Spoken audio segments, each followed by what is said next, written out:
മുഹമ്മദ് ഷമ്മാസ് ചേരുന്നുണ്ട്.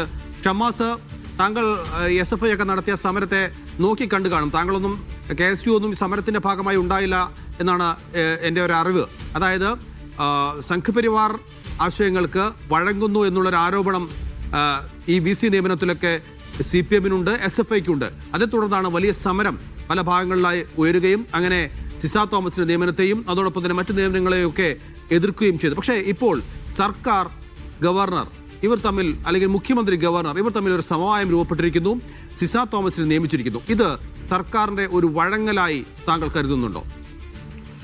തുടക്കത്തിൽ തന്നെ താങ്കൾ സൂചിപ്പിച്ച ഒരു കാര്യം, ഈ വിഷയത്തിൽ ഗവർണറും സർക്കാരും സ്വീകരിക്കുന്ന സമീപനവും ഇവർ തമ്മിലുള്ള അഡ്ജസ്റ്റ്മെന്റും ചൂണ്ടിക്കാട്ടി തന്നെ ഈ സർവകലാശാലകളുടെ എല്ലാം ഭരണം പ്രതിസന്ധിയിലാക്കുന്ന സമീപനത്തിൽ നിന്ന് ഗവർണറും സർക്കാരും പിന്മാറണമെന്ന് ഉൾപ്പെടെ ആവശ്യപ്പെട്ട് ശക്തമായ പ്രതിഷേധവും സമരവും നടത്തിയ സംഘടന തന്നെയാണ് KSU.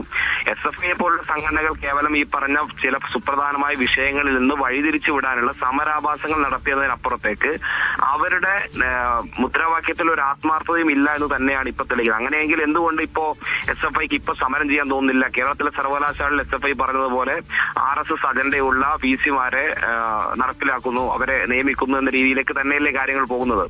ആ രീതിയിലേക്ക് ഇപ്പോ സർക്കാരും ഗവർണറും തമ്മിലൊരു ഒത്തുതീർപ്പിൽ എത്തിയെന്നതിനപ്പുറത്തേക്ക് എന്ത് പ്രത്യേകതയാണ് ഇപ്പൊ നടന്നിട്ടുള്ളത്? 1:1 എന്ന അനുപാതത്തിൽ അത് വീതിച്ചു. ഇനി അങ്ങോട്ടുള്ള സർവകലാശാല നിയമനം, VC നിയമനത്തിൽ ഇപ്പൊ കണ്ണൂരാണെങ്കിലും ഈ പറഞ്ഞ കാലിക്കറ്റ് ആണെങ്കിലും കേരളയിലാണെങ്കിലും ഒഴിവുള്ള മുഴുവൻ കേരളത്തിലെ സർവകലാശാല VC-മാരും ഇവർ സമാനമായ രീതിയിൽ അനുപാതം അനുസരിച്ച് വീതിക്കുന്നതിനപ്പുറത്തേക്ക് ഒന്നും സംഭവിക്കാൻ വേണ്ടി പോകുന്നില്ല.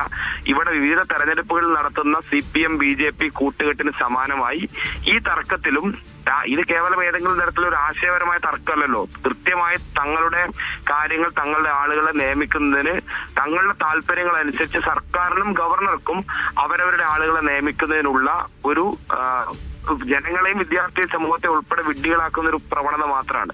ഇതിനകത്ത് വളരെ കൃത്യമായി ഈ കാര്യങ്ങളെല്ലാം കേരളത്തിന്റെ പൊതുസമൂഹവും വിദ്യാർത്ഥി സമൂഹവും നോക്കിക്കാണുന്നുണ്ട്. രാഷ്ട്രീയ താല്പര്യവും വ്യക്തിപരമായ അജണ്ടയും മുൻനിർത്തി വളരെ സമരത്തിനിറങ്ങിയില്ല എന്ന് താങ്കൾ പറയുന്നു. പക്ഷേ സിസ തോമസിനെ ഇന്നലെയാണ് നിയമിച്ചത്. മറ്റു നിയമനങ്ങളൊക്കെ നടന്നുകൊണ്ടേയിരിക്കുന്നു. അനിൽകുമാറിന്റെ സ്ഥലം മാറ്റിയിരിക്കുന്നു, സ്ഥലം മാറ്റിയ നടപടി ശരിവെച്ചിരിക്കുന്നു. ഇതൊക്കെ നടക്കുന്നു. പക്ഷേ സമരവുമായി KSU എന്തുകൊണ്ടാണ് രംഗത്ത് വരാത്തത്? നിങ്ങൾ നോക്കൂ, ഈ കേരള സർവകലാശാലയിൽ ഉൾപ്പെടെ ഞാൻ ഉൾപ്പെടെ ഈ പറഞ്ഞ KSU-ന്റെ സംസ്ഥാന വൈസ് പ്രസിഡന്റ് ഈ പറഞ്ഞ വിഷയത്തിൽ രാജ്ഭവനിലേക്ക് ഏറ്റവും ആദ്യത്തെ മാർച്ച് KSU-ന്റെ മാർച്ചായിരുന്നു. നിങ്ങൾ അങ്ങനെ അങ്ങ് KSU-നെ വില കുറിച്ച് കാണല്ല. ഈ പറഞ്ഞ രീതിയിൽ SFI എപ്പോഴാണ് സമരം നടത്തി? SFI സമരം നടത്തി അതേ രജിസ്ട്രാറുടെ വിഷയവുമായി ബന്ധപ്പെട്ട് അത് കഴിഞ്ഞു, അത് പോട്ടെ.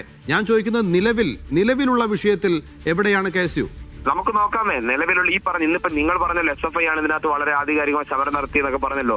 ഈ പറഞ്ഞ സിസ തോമസിനെ നിയമിച്ച വിഷയത്തിൽ ഉൾപ്പെടെ SFI ഇന്ന് സമരത്തിനിറങ്ങും. കൊടി പിടിച്ച് ഈ പറഞ്ഞ മതിൽ ചാടിക്കടന്ന് അവിടെ VC-യുടെ ചേംബറിനകത്തേക്ക് കയറുന്ന രീതിയിലേക്കുള്ള സമരത്തിനൊക്കെ ഇന്ന് SFI ഇറങ്ങും, അല്ലെ VC-യെ തടയാൻ വേണ്ടി SFI ഇറങ്ങും. നമുക്ക് നോക്കാമല്ലോ. അന്ന് കാണിച്ചു കേരള സർവകലാശാലയിൽ ഉൾപ്പെടെ അന്ന് കാണിച്ചു കൂട്ടിയ സമര കോപ്രായം, ഈ പറഞ്ഞ സമരം എന്താണെന്ന് പോലും അറിയാത്ത രീതിയിലേക്കുള്ള പൊതുജനങ്ങളുടെ മുമ്പിലും സാധാരണക്കാരുടെ മുമ്പിലും ഒരു വിദ്യാർത്ഥി സംഘടന തന്നെ അപമാനിതരാകുന്ന രീതിയിലേക്കുള്ള ആ കോപ്രായങ്ങൾ ഇന്ന് SFI കാണിക്കോ? നിങ്ങൾ നോക്ക്. പിണറായി വിജയനും ഈ പറഞ്ഞ മന്ത്രിമാരൊക്കെ ചർച്ച നടത്തി SFI കാണിക്കുമെന്ന് നമുക്ക് നോക്കാം. SFI ഇതുവരെ വന്നിട്ടില്ല എന്ന് നമുക്കറിയാം. KSU വരുമോ എന്നുള്ള ചോദ്യത്തിനുള്ള മറുപടി കിട്ടിയില്ല. അല്ല, തീർച്ചയായും KSU-ന് ഇക്കാര്യത്തിൽ കൃത്യമായ നിലപാട് തുടക്കം മുതൽ തന്നെ പറഞ്ഞിട്ടുണ്ട്. ഇതിനകത്ത് പ്രത്യക്ഷ സമരത്തിലേക്ക് ഉൾപ്പെടെ ഞങ്ങൾ പോകേണ്ട സാഹചര്യമാണ്. ഇത് ഇവിടം കൊണ്ട് അവസാനിക്കുന്നില്ലല്ലോ. ഈ പറഞ്ഞ ഒരു 1:1 ഒരു വീതം വെപ്പിൽ അവസാനിക്കുമോ? ഇവർ ഈ പറഞ്ഞ ഇത് തുടർക്കഥയാക്കാൻ വേണ്ടി ഇപ്പൊ സെനറ്റ് യോഗത്തിൽ പ്രതിനിധിയാക്കാനുള്ള തീരുമാനങ്ങളിലേക്ക് ഇവർ ഏകദേശം ധാരണയിലെത്തിയെന്ന് പറയുന്നു.